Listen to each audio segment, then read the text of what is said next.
Hey, everybody, my name is John DePietro. And I'm Bob Zagami with the Camper Report Show.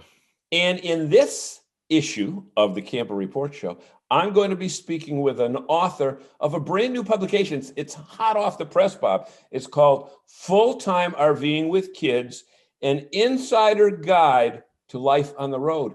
And this is a young couple with 4 kids.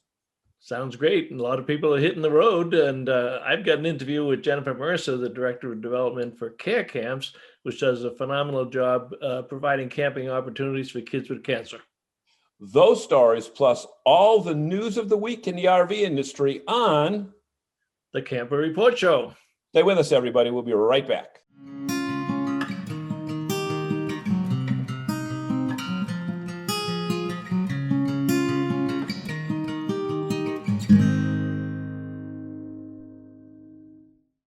Hey, everybody. Welcome back to the news section of the Camper Report Show.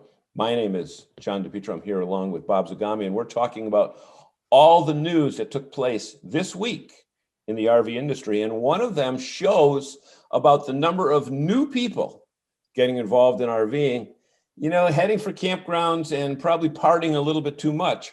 In the state of Indiana, ironically, Indiana, where 80% of the RVs are made. They're made, yeah. Yep. They have enacted an unruly camper law so that, Bob, if you decide to make a little too much noise after the curfew or have your 40-inch widescreen TV on a little bit too late, if you're asked to leave and then come back, you can be charged with criminal trespassing. Evidently, last year was quite a year in Indiana. So when you come back uninvited? Uninvited. So say you're asked to leave.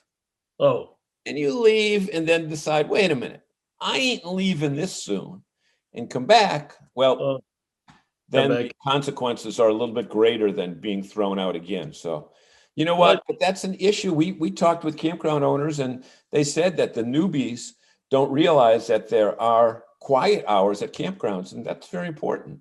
Yeah, we've got, as an industry, we have to do a better job of educating them in campground etiquette, because we've heard these have been escalating complaints now since the pandemic hit last March, and people started hitting the road that are not familiar with the lifestyle. And if Indiana is doing it, and you can bet more states will follow. So it doesn't surprise me, given where society is and people that are abusing their privileges when they're out there. It's unfortunate, but doesn't surprise me. Mm-hmm. Another interesting story. We have been following RV shows for the last year or so with the number of cancellations because of the COVID situation. Here is a cancellation that taking place in Florida, that the show was canceled. It was going to be scheduled for April because the dealers don't have any inventory. Have you ever heard of that before? And first time in 26 years with this show. Yeah, I heard it firsthand from Dave Kelly, who's the executive director of the Florida RV Trade Association. Spoke to him recently, and they had a 25% drop in attendance at the Tampa Super Show, but the next 3 shows all broke attendance records, and they were hoping that Fort Myers was going to be the 4th one, but the dealers backed out, and they just said, we don't have enough inventory to do a show, and they're selling them. And it could continue to be a problem for a while. Of course, they're doing shows down south. We won't have any shows in the Northeast and other parts of the country. And it's going to be very interesting to see what happens when we get to the real big shows.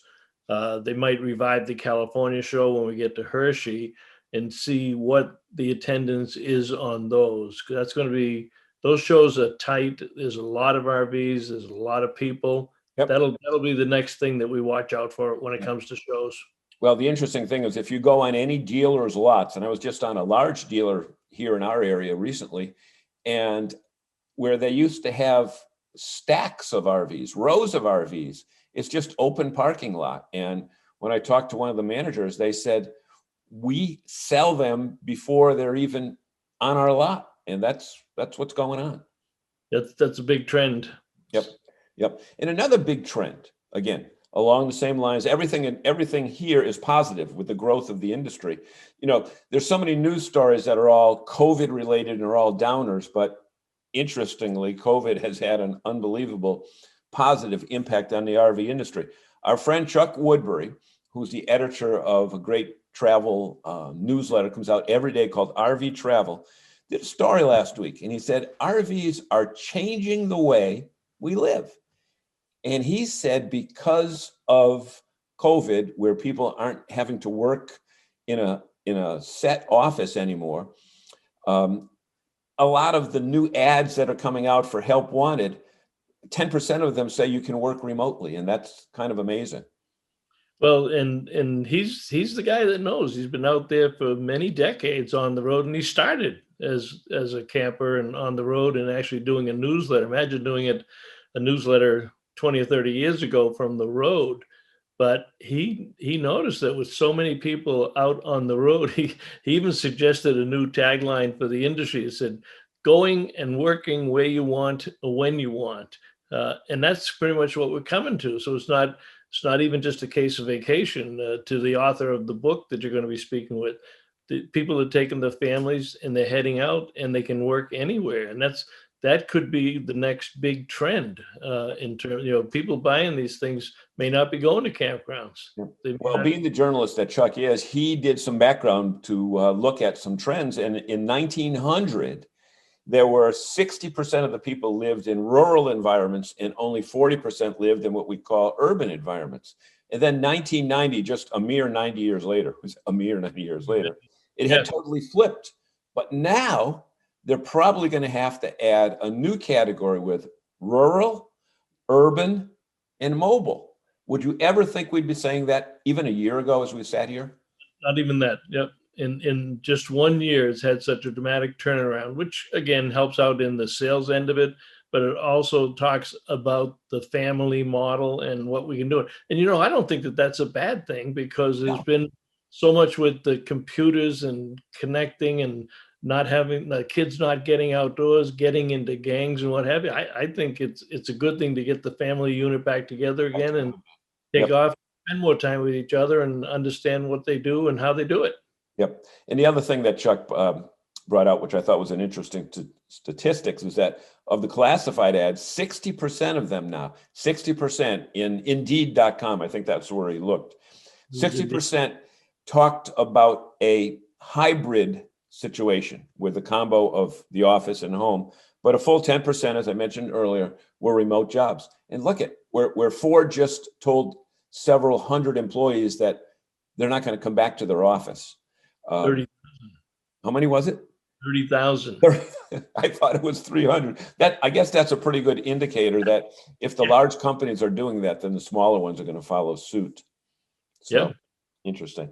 And one other thing, getting close to home in the great state of Maine, we've all seen the LL Bean logo on many people's shirts, but their sales are booming with the fact that people are not having to wear a formal jacket, tie, or business attire to work out of their home. So LL Bean is enjoying one of its best years ever, and that's interesting because we go there a lot. It was really interesting because they actually picked up in 1 year, they picked up 1 million new customers, 1 million and new customers. And it's comfort stuff like slippers and pajamas and loungewear. Why? Because people are working at home. And it's outdoor gear like hiking boots, fishing, canoes, because people are spending more time outdoors. And when they spend more time outdoors, they buy more RVs. So all these indicators are strengthening the argument about not having a recession anytime soon in the RV industry. The question remains component suppliers, inventory, and now there is some backlog in automobile manufacturing with computer chips, microchips, and foam for seats. Well, we use foam in our seats too. And when you talk about the automotive industry, Ford was actually going to start shipping some vehicles without some of the computer components. Well, what if that's the chassis that's used for Class C motorhomes? lot of issues on the table, but many more bright spots than negative when you look at all of these things. And LL Bean is just a good example. And if LL Bean is doing this well, all the other outdoor outfitters are doing Yep. equally well too. But imagine a million new customers in a year. Yep. That's amazing. They were one of the, we talk about Amazon now, but LL Bean was a mail order company long before Amazon was even thought of.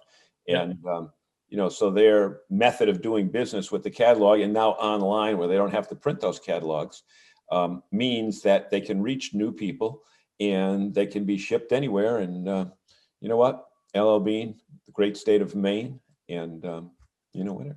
That pretty much does it for our news wrap. And we want to thank you so much for joining us for this section. And Bob, we've got two great stories coming up. Tell them where they can watch those two great stories.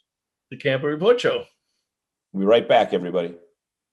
Mike from RV Blogger here. Did you know that every trip that you plan in RV Trip Wizard automatically uploads into the GPS in the RV Life app on your phone? Just click the RV Life app, click the hamburger on the bottom, go to RV Trip Wizard. Your trips all populate. Pick the one you want, and then click the directions to the first campground. Click your RV friendly directions, and you're on your way from where you are to the campground where you want to be.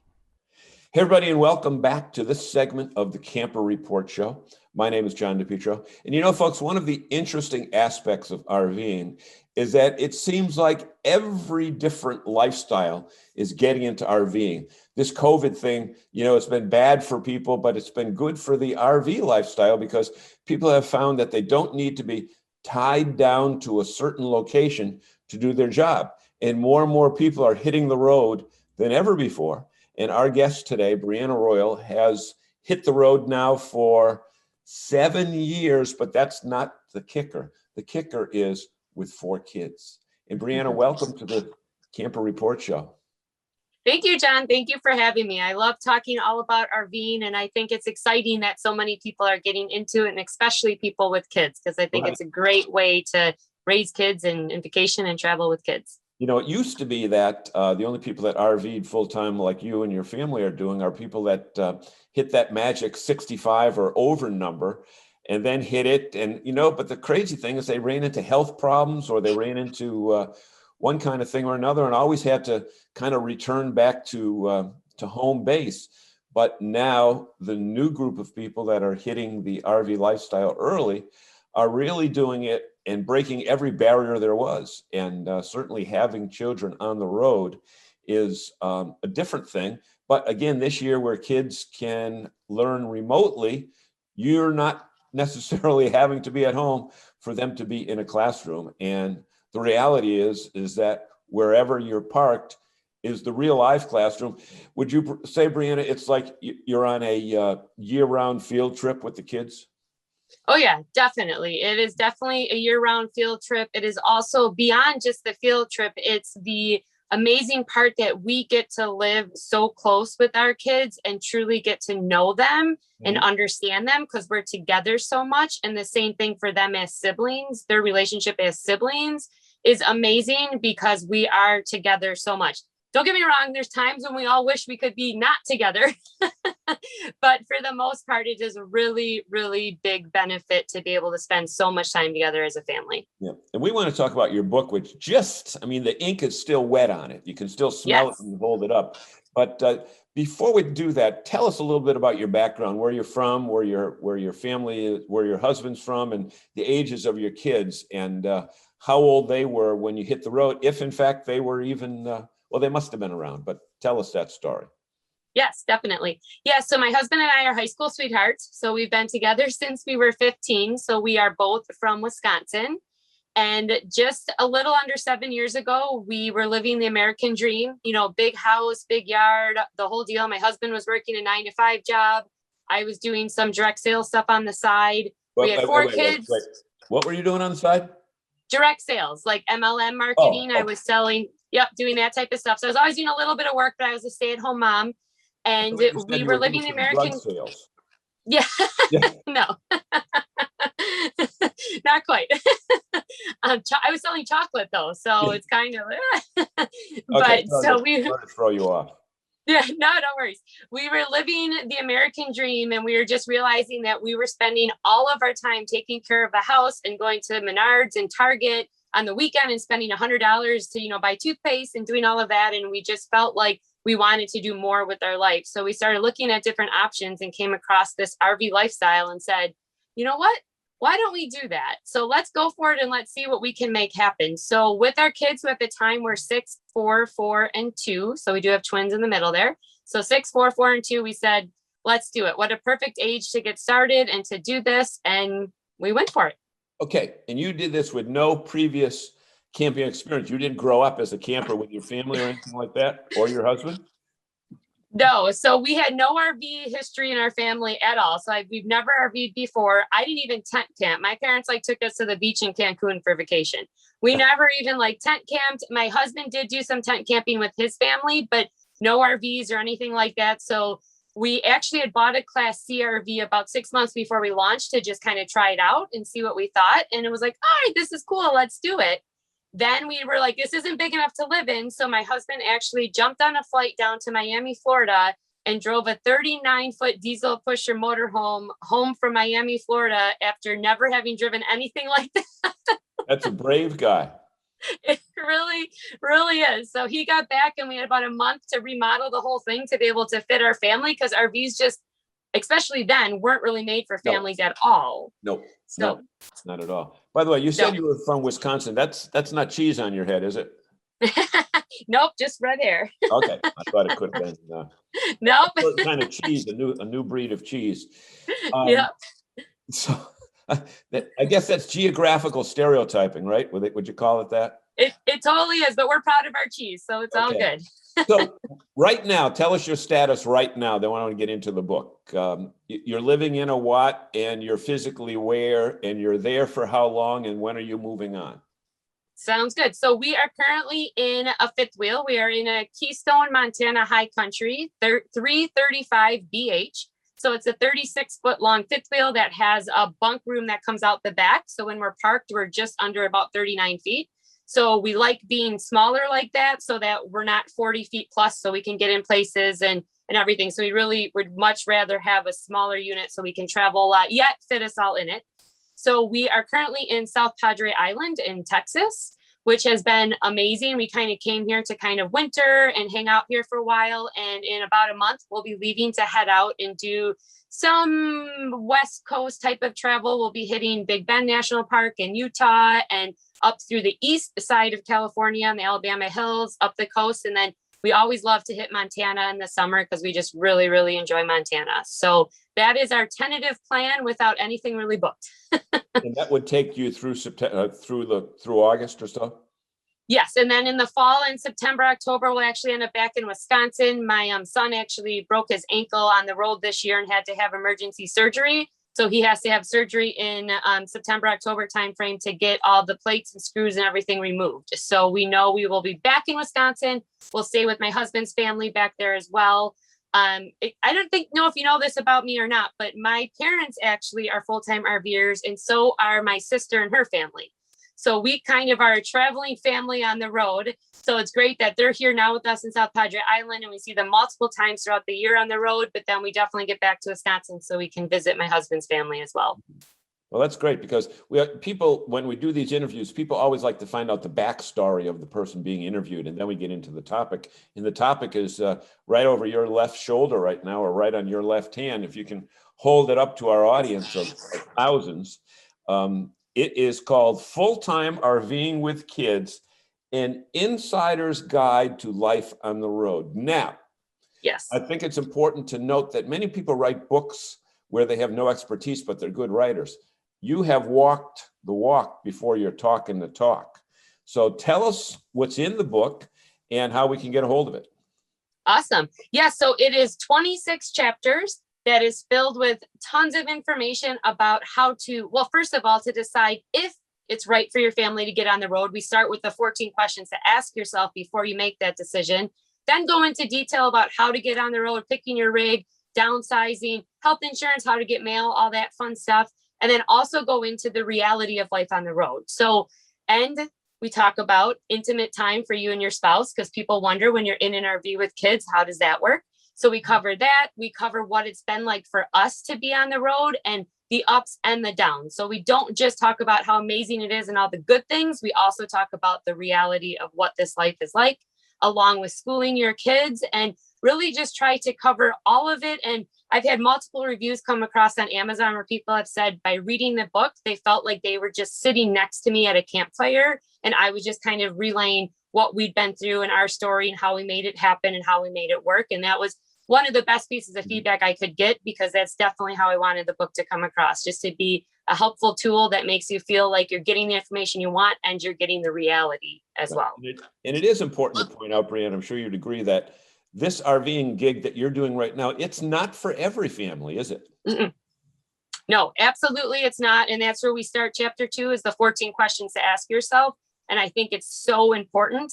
Number one question is, do you like your family? Plus, everybody people, says yes. Well, and people will laugh at that, because I've talked to some people and they've been like, kind of smiled and go, I do, but I don't know if I like them to live in 300 square feet with them. I'm like, exactly. This is another level. Yeah, exactly. What's the second question? Oh, geez. Now you put me on the spot. The second question is, well, what are some of the major topics you go over? You go to the either the back cover or the, Yep, totally. So the second question is your body ready for it? Because it is a very physical thing when you live in an RV. There's lots of moving the rig and doing things. And especially with kids, you're making bunk beds and doing all sorts of crazy things. But the main aspects of what's in the book is there's the number one thing that stops people from getting on the road. I share that, along with what it was like for us during year 1, which I actually wrote that piece of it way back after we had just been on the road for a year. The same thing about year 2 and what that was like in year 2 and beyond. Also, how much it costs, because people really want to know truly how much it costs to do this, especially when you bring a family into the mix. So what is the cost of it? And I go break it down, literally down into all our bills we pay, like our cell phone and internet, and then get into like grocery shopping and campgrounds, and then actually show a sample budget of when we did travel for a month and then another one for a second month, to really show all the places we went, what we did, and how much it all cost, along with how to make money from the road, since we are entrepreneurs, how to downsize so that you can get out of your house and into your rig, which is a challenge no matter what, but you throw kids in the mix with all the extra clothes and toys and all of that, and it's even more. So get into that as well. And then a really important chapter is how to pick the right RV for your family. Now, we've been on the road almost 7 years, and during that time, we've had 5 different RVs, everything from a Class A to a Class C to a travel trailer to a fifth wheel. We've actually had 2 travel trailers. That makes up our 5. So we get into the pros and cons of each of those. We've been big at 39 feet, small at 21 feet. So we really get into all of those details as well. And then, of course, with kids, how to manage school on the road is so important. Also, doctor's visits, dental visits, all of that, how to plan your trips, tips on hiking with kids, just really get into all the different aspects of it that we wish we would have known before we got on the road. Yeah. And you know what? The best part about your particular situation is that you've lived it. So everything that you're writing about, you've been through. And, 4 kids is different than having one infant with you, because I know a lot of people, we've talked to people right here on this show who did it the first, 12 months of the baby's life. And they said it was totally different, because once he or she started walking, it was a different ball game. But with 4 kids, totally different. So hold that book up, and that book will be available at Amazon, right? Yes, it's available at Amazon. You can get it in paperback, or you can also get it in Kindle. And if you have Kindle Unlimited, it is free to download from Kindle Unlimited, or else you can purchase it for Kindle or paperback. Okay, so we will put the link down below. And we have been talking with Bryanna Royal, and Bryanna Royal. Bryanna Royal. One of the things that we found out tonight is that she now knows who Billy Joe Royal is, even though she wasn't from the Boondocks. And our older audience will know who that is. And I know that you want to Google Billy Joe Royal right after this to hear that song. But we want to thank you so much for spending time with us here on the Camper Report Show. Bryanna Royal, Full-Time RVing with Kids, an insider's guide to life on the road. And we want to tell you that this is the Camper Report Show. Stay with us. We'll be back with more right after this. I'm Jesse from Outsiders Calling, and I love adventurous family travel with my wife Jenny and our son Tucker. For over 3 years, we've RV'd across the US and Mexico, and it's tough to find places that meet all our needs. Now we plan our trips with the RV Trip Wizard, pull it up in the RV Life app, select it, and go. It helps us discover amazing new places to grow together as a family. RV Trip Wizard with the RV Life app is an awesome trip planning combination. You can get both for one low annual price. Check out rvlife.com to learn more. Okay, welcome back everybody to the Camper Report Show, and I got a special guest today, Jennifer Mercer from Care Camps. And Jennifer, I'm guessing that a lot of people out there may not know who you are. So well, I hope not. It's not about me. I get to represent thousands and thousands of kids going through a tough battle, kids with cancer. And our organization helps kids with cancer get to experience the healing power of the outdoors at camp. So that's what I do. Nobody cares who I am. Well, they do, because you do such a great job. Tell them about coming, because you haven't been there that long. So you're kind of the new face of the association. Tell them a little bit about your background and how you came to be at Care Camps. Thank you. Well, I've had a very varied background. I went from working in dealers through college. I actually worked and ran car rental companies through college. I became a drug dealer / pharmaceutical rep. It just sounds so much more exciting to see it the other way. And ended up in a nonprofit job where I got to serve not only our community, but our region. And then I got to work with hundreds of other nonprofits and help them, and just caught the bug for giving back and being a part of a mission that's greater than me. And it was so much fun. I couldn't give it up. And this amazing position with Care Camps opened up, and it's the best job I've ever had. I work with the best people in the industry. I get to work with campers. I get to work with campgrounds. I get to work with all the RV folks who are a blast. Man, we have fun. So yeah. Well, you said the two magic words, and I think the thing that impresses us with Care Camps and many nonprofits, it's about giving back and paying it forward to what they do. Talk about some of the RV companies that are supporting Care Camps right now, and your goals for 2021 as you come into it's probably your second full year, right? Well, I'm about a year and a half in. So yeah. I started just before COVID. Woohoo! Welcome to the world. Right, exactly. It was a great breaking in period. So the KOA support originally, and then your new efforts. Yeah, so our charitable organization was founded by a group of KOA owners, franchisees across the country, who wanted to give kids with cancer an opportunity to get to camp. And the KOA corporate office jumped on the board and has supported us like crazy. So we have campgrounds all across the nation and the KOA corporate office that support us. But KOA has been so generous and has said, this cause is bigger than any one company. This is about the kids, right? This is about helping children. And so they have been amazing about opening up this charity to be about the entire RV and outdoor industry. So we now have campgrounds supporting us that are not KOAs. We've got a couple of Jellystone parks on board. We've got Recreation Resource Management and their group on board, which is great. And now we've been so blessed to get the RV industry involved. And so Thor was the first company to sign up, and Bob Martin has been wonderful. What a great guy to work with. Forest River ended up signing this huge commitment to Care Camps and is going to be giving no less than $1 million to help our kids over the next few years. They've been wonderful partners. We've had Dometic on board. They're an amazing company with so many different kinds of products.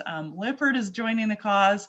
Patrick Industries just came on. What wonderful people. They just came on with a huge commitment. They made a first time major donation to Care Camps, and they're all in. Their board has been great. We're so excited just to see the support And our next goal is to get our RV dealers involved, because we know our dealers are having the best year ever over this last year, and it's just expected to continue. So we're hoping to get the dealers and the campers involved, because we do have some campers that are actually doing their own little fundraisers for care camps, which is great. Yeah, it's, and we look forward, with our Nerve Dirt, we look forward to working with you to bring our dealers into the fold. But it's a great opportunity for dealers to help in their own unique way. Yeah.